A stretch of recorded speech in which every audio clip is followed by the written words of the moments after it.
How's it going, everybody? Welcome back to Elvis Structure Reviews. Today we are looking at another ScaleTrains product. We are looking at a ScaleTrains rivet counter GE ES44AC.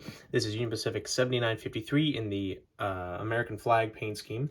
So let's not waste any time. Here it is in that lovely new ScaleTrains box. As you see, it says GE ES44. There's a big sticker right here. Let's pull that top box off. Just look at that art. Is really great. Those renderings. So we have this nice foam cover protecting stuff.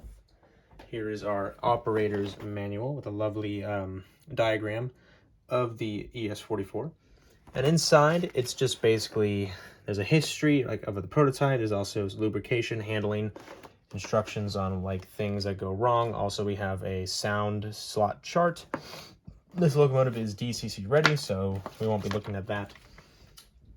And inside our box here is our locomotive protected inside foam, inside a plastic blister case, inside a plastic clamshell. So let's pull this sucker out just like that. Move this box off to the side. Here it is. Pull that blister off. Piece of foam just kind of dropped out of nowhere. Then there's a piece of foam on top to keep this from bending in on itself. We have a bag of spare roller bearings, only 2. Which is unfortunate because you never know. You might lose more than 2. Open up the clamshell, and there is our locomotive, all nice and yellow and clean.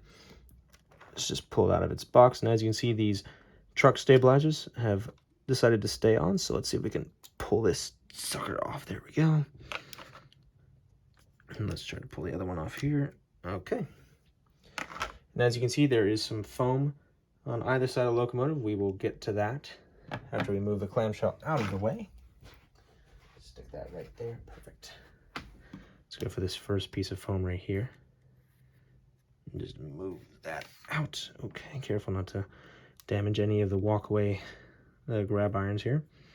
There's a little piece right here. Let's pull that one out. And finally the big one. Come on. There we go. All right. Now that we have the locomotive out of its box, let's get into some history.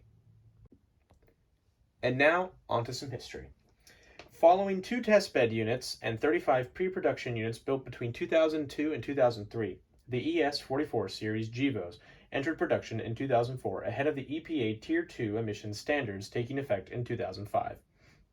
Midway through 2020, over 7,600 additional ES44s have been built for all major railroads along with Florida East Coast, Ferromex, Iowa Interstate, and Kansas City Southern, and leased units built for City Rail.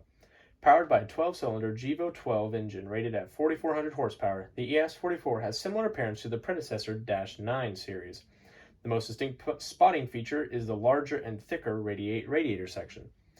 With 15 years of production and customer options, there are notable variations and detailed differences. Now, our locomotive here, UP7953, was built in April of 2012 and is still in service today. All right, so now let's get into some details, starting with the front. All right, so we are currently looking at the front of the locomotive, starting at the top and working our way down to the bottom. Up on the top above the windshield, we have our number boards here that say 7953.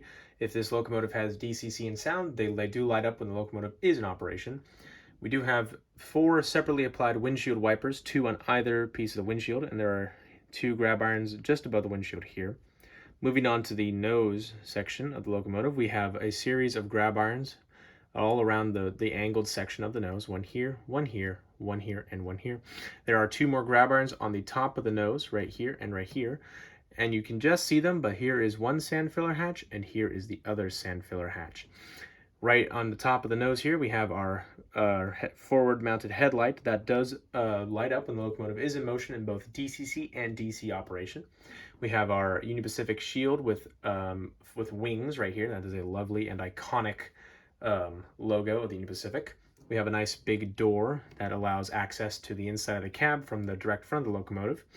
We have our different style of grab irons all around the locomotive here. We have a thinner section compared to, say, the CSX locomotives that we have reviewed in the past. We have our white grab irons right here, step ladders, and here are our ditch lights. They also do operate in DC and DCC function when the locomotive is in motion. You can see our anti-climber here with the yellow sill stripe. Right underneath here is a MU opening. We have a large MU cable right here. It is hooked up to the bottom of the anti-climber via this little chain. We have our coupler cut bar right here that runs the entire width of the locomotive, and that does work down to the ScaleTrains metal coupler right here. We have 2 grab irons on the top of the snowplow, and here are some more MU cables, 3 on either side that go inside the snowplow. And here is the snowplow, by the way, and here is our air brake hose. All right, so now let's get into some rear detail. Alrighty, so here we are looking at the rear of the locomotive, and you can see the back end of the larger radiator section. Here we have our rear mounted headlight that does operate when the locomotive is reversing. We have our numbers. They're not number boards, but they are here. We have 7953 on either side. Underneath the headlight is our sand filler hatch. We have 2 grab irons, 1 on either side, that are longer than usual. Down here, that little hole is a walkway light, and it is on the front. I did forget to mention that, but so I'm going to mention it now. We have no anti-climber, but there is a MU hose right here with a chain that is more visible here. And this is a little step so you can cross over to the next engine if you are using more than one locomotive. We have some spare knuckles, and one of them says F for front and E for end, and there is 2 on either side. We have more MU cables right here, 3 on either side of the coupler. Here is our ScaleTrains metallic coupler. There's our air hose. There are 2 grab irons, 1 right here and 1 right here, and here is our coupler cut bar with white areas where you would actually grab it. And it's just the same thing with the walkway handles and this little plastic chain. All right, so now let's look at some side detail. All right, starting on the conductor's side of the locomotive, right off the bat, you can see this nice red F to indicate that this is the front of the locomotive. Let's actually focus on it right there. Moving on to some truck detail, as you can see, there are some springs or shocks, depending on what you want to call them. And there are the rotating roller end caps. It's 3 on either side on this side of the locomotive. On the other side of the locomotive, it'll only be 1 in the middle. I'm assuming that is actually based on the actual production of the unit. But anyway, moving on here, above the truck here, we have a jack pad as well as some electrical boxes. We have our nice, lovely red number, 7953, and down here it says C45AC CTE. That is what the Union Pacific classifies this locomotive as. Here we have a 4 set of windows for the side windows, as well as a sunshade. And you can see up top here the PTC antenna array. We will get into that when we are looking at the top of the locomotive. Moving the locomotive forward a little bit, here we have some more electrical stuff and the Union Pacific shield, as well as Building America.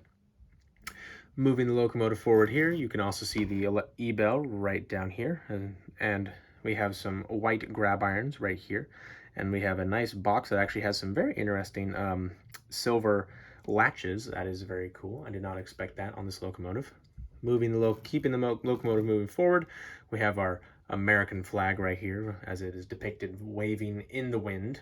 Now, Union Pacific they're currently going on a repainting spree. They're repainting all their locomotives to remove the large American flag from the actual side of the locomotive and place it right here in front of the number, because the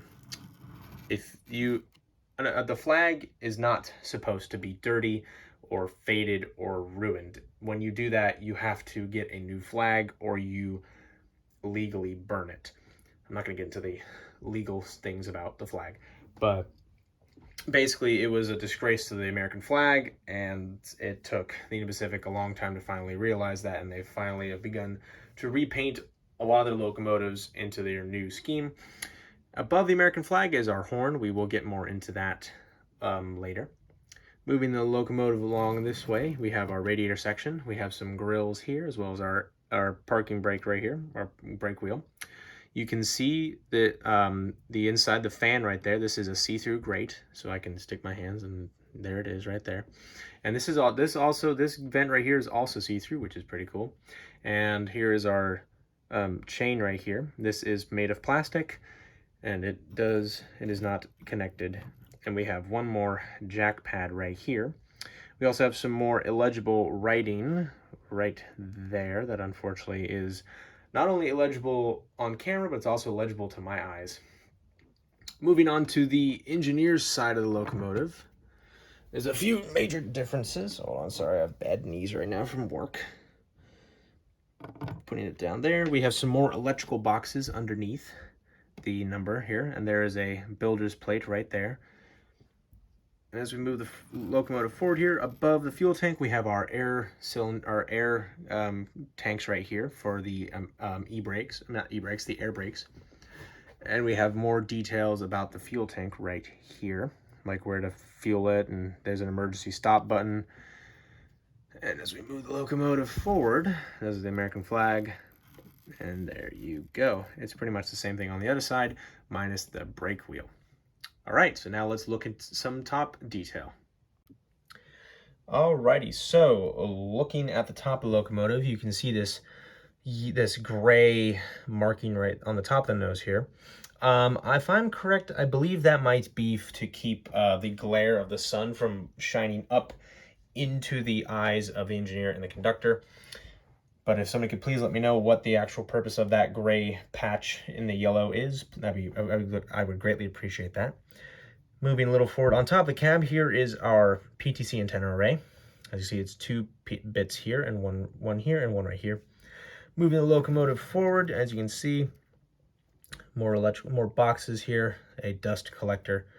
As we move the locomotive forward, there is our exhaust as well as our horn. I believe it's a K5HL, a very bassy horn and a very common horn on Gevos. And finally, here is our radiator section. Looks about the same as a -9 on the back here, but then there's this extra bit right here, which I believe holds emissions equipment, kind of like the Tier 4 does. All right, so now let's get into my final thoughts. So overall, this is a very good locomotive. It's a ScaleTrains rivet counter, so it needs to be, and it definitely knocks that out of the park. It looks great in detail. It also has great weight. It also runs really well. You will eventually see a video of it along with my UP Tier 4 running along together, side by side. So I got this locomotive directly from ScaleTrains website, excuse me. So I will provide a link in the description. If you want to get a UP one, you need to hurry. They have less than 24 in stock currently at their warehouse, and they are quickly being bought up. So you really should hurry, or you will miss out and you'll have to go find one on eBay or on a different website. But anyway, if you enjoyed, please hit that like button. Also subscribe if you have not. And hit that notification bell to know when I upload. I'm trying to upload on Wednesdays at 9 a.m. Pacific Standard Time. If you notice that I just haven't uploaded on a certain week, it's probably just because I wasn't able to because I was too busy with work. Work is really becoming it's work. It's an important thing, but I'm getting paid, and that's what matters, which means I can get more model trains to review for you guys. So thank you very much for watching, and I will see you guys in the next video. Bye for now.